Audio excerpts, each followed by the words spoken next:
yes, but I'm going to need way more enthusiasm. There's also going to be a part at the end where I need you all to be as enthusiastic as you possibly can. Imagine, especially adults, imagine that you've just had a big cup of coffee or something, and I'm going to need you all to participate at the end, but we'll get there shortly. For now though, we're just warming up, we're making sure everything's ready for you all. And if you're just coming in, feel free to sit down at the front here. That's not a problem, we'll just leave a little bit of a gap in case people need to get out or walk through. But we will be starting very shortly, folks, so hang in there and I'll be back in a moment.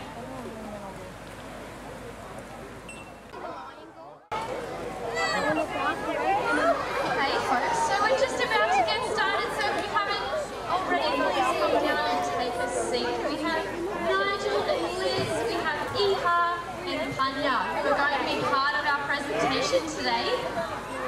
So Panya is with Liz on the right hand side, and you can see Panya is getting into, she's stationing, so she's basically getting into the spot. Here we go. All right, how about we give them a round of applause to begin with? Welcome them.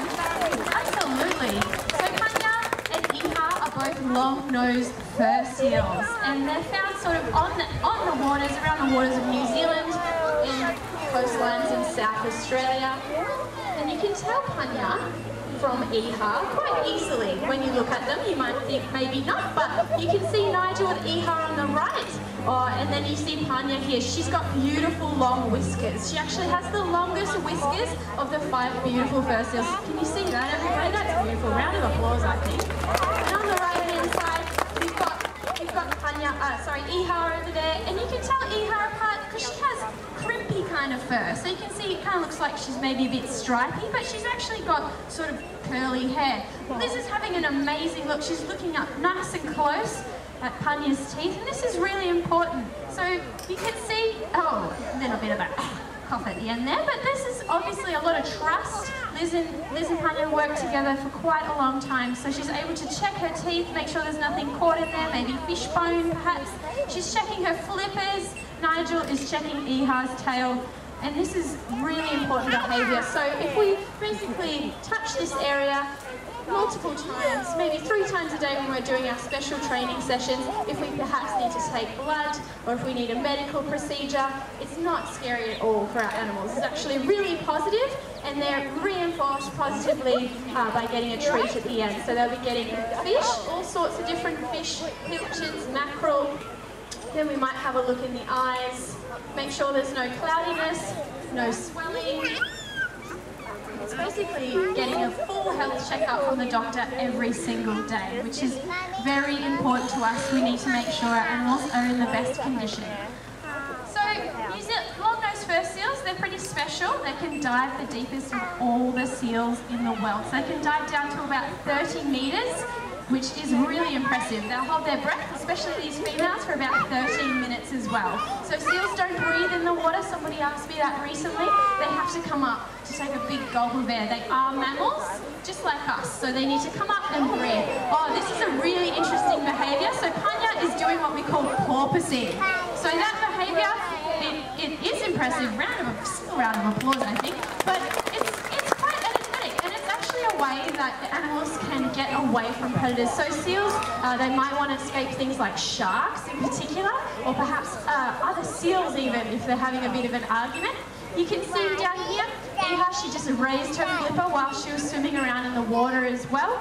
She's not actually saying hello to you, she's keeping cool. That's how they keep cool. They still get warm when they're swimming around, so energetically as well. So we've got Iha doing a bit more porpoising. So you can see just the strength and the agility that these animals have. It's really, really impressive. They're so energetic, so intelligent, and you can see how focused and engaged they are with their trainers as well. So this doesn't happen overnight. Our Wild Sea team is extremely dedicated to ensuring that our seals are well trained so that they are enriched, their lives are enriched mentally, so this is quite challenging for them, but also so that we can check over them and make sure that they're in great health, like I was saying before. So you notice as well, once they exhibit a behaviour, a completed behaviour, you might hear a clicking sound, and that's actually called a clicker, and that's a tool that we use for training as well. That's a visual reminder. It's like us saying, good, well done. and also they get a treat. So, something's happening here, isn't it? Uh-oh. So I want you to pay attention to Iha at the front here. It looks like she's found something. Something's happening. Oh no. What does that look like to you all? Looks like Iha has found something. What do you all think? Balloon, of course. So Iha has found a balloon. Iha, are you saying that balloons hurt you and your marine friends? Oh, that was a pretty solid yes. So, while Melbourne Zoo, while our Marine Response Unit are able to rescue some of our injured marine wildlife, it would be even better if our rubbish didn't end up in their home at all. And there's one particular piece of rubbish that we can actually say is hurting our marine wildlife a lot, and that is balloons. So balloons, they might innocently begin at your outdoor event, but they often end up in the belly of an unsuspecting seabird, particularly like for our seabirds, like the little penguins that you'll see around the corner. So they sort of float on the top and they're often gobbled up by seabirds who are hunting. So they're so bad, balloons are so bad in fact, that we are willing to say that when balloons fly, seabirds die. Round of applause, that is an Academy-winning performance right there. So Iha knows that balloons don't belong in the ocean, so she's going to show us where we should be putting them instead.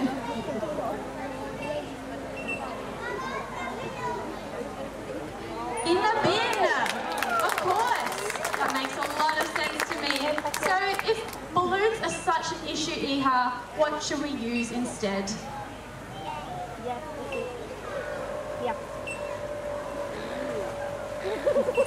What was that? What did she say? Use bubbles instead. Yes, so Nigel speaks fluent seal. Iha wants us to use bubbles instead. So instead of using balloons where they could escape into the wild and become a problem for our marine wildlife, we could use bubbles. Our animals love bubbles, our seals love bubbles. I definitely love bubbles, so it's a pretty easy switch, everybody. And you can help keep our oceans clean just by making that simple switch. So basically, to give our training session the happy ending it deserves, we ask that when you go around the corner to visit our little penguins that you promise or you pledge to use bubbles instead of balloons in your next outdoor event.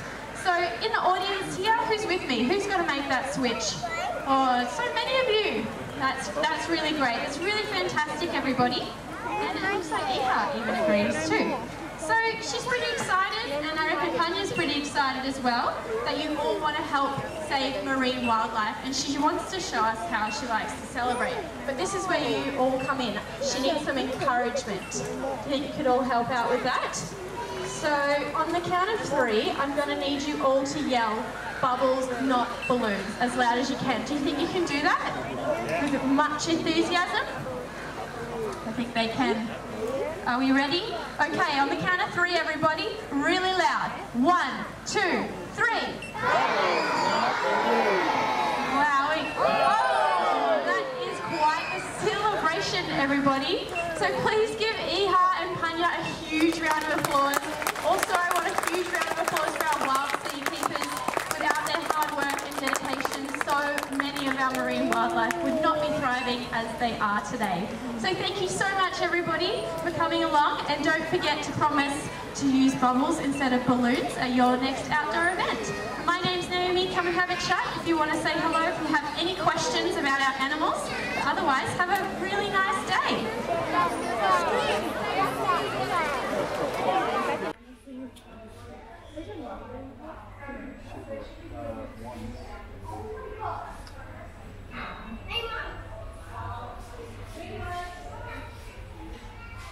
It's funding like that.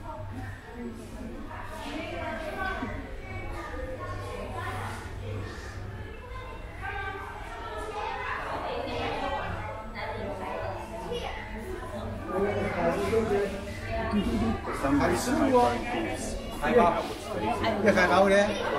Đấy. Cái khai báo nữa.